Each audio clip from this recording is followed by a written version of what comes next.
விஜயண்ணாக்கு அடுத்ததா எதிரணியினர் பயங்கரமா எதுக்குற ஒரு மனுஷன் யாருன்னா ஆதவர்ஜுனா.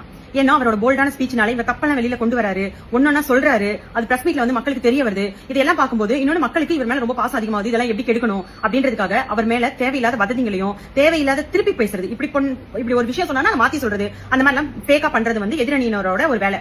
இப்ப அவங்க அதுக்காக கையில எடுத்துக்க ஆயுதம் என்னன்னா ரேஷன் அரிசி. அந்த ரேஷன் அரிசியை பத்தி சொல்ற மாதிரி ரேஷன் அரிசியை பத்தி சொல்றேன். நாங்களாம் நிறைய நாள் ரேஷன் அரிசி சாப்பிட்டுருக்கோம். அது எப்படின்னா நம்ம ஒரு அரிசி நார்மலா கடையில வாங்கி செய்யற அரிசி ஒரு 20 நிமிஷத்துல வேகுதுன்னா அந்த அரிசி 3 மடங்கு அதிகமா டைம் எடுத்துக்கும் வேகறதுக்கு. அதே மாதிரி இட்லியில போட்டோம்னா 3 மடங்கு நல்ல அரிசியும் 1 டம்ளர் இந்த அரிசி போட்டாதான் இட்லி நல்லா வரும். இன்கேஸ் 3 மடங்கு நீங்க இந்த அரிசி ரேஷன் அரிசி போட்டு 1 டம்ளர் அந்த நல்ல அரிசி போட்டீங்கன்னா மொத்தமாவே இட்லி கெட்டு போயிடும், களி மாதிரி தான் வரும். அது பேரே அப்படிதான், நல்ல அரிசியா ரேஷன் அரிசியா கேக்குவாங்களே அந்த மாதிரி.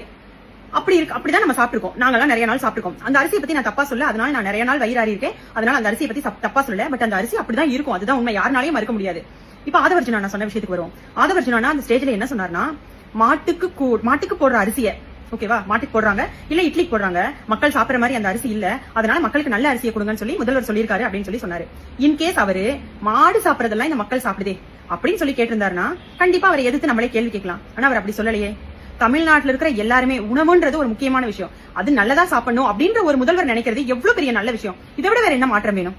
இப்ப அவங்க நம்மளை பார்த்து கேட்பாங்க, நான் உங்களை பார்த்து கேட்கிறேன், உங்க மினிஸ்டர்ஸா இருந்தவங்க வீட்டுல, முதலமைச்சர் வீட்டுல, ஏன் உங்க ஒருத்தர் வீட்டுல நீங்க எல்லாம் ரேஷன் அரிசி தான் சாப்பிடுறீங்களா?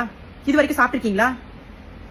உடனே சொல்லுவீங்க அதெல்லாம் இல்லாதப்பட்டவங்களுக்காக கவர்மெண்ட் கொண்டு வந்தது. ஏமா இல்லாதப்பட்டவங்க நல்லது சாப்பிடக்கூடாதா? இல்லாதப்பட்டவங்களுக்கு நல்லது சாப்பிடணும்ன்ற ஆசை இருக்காதா?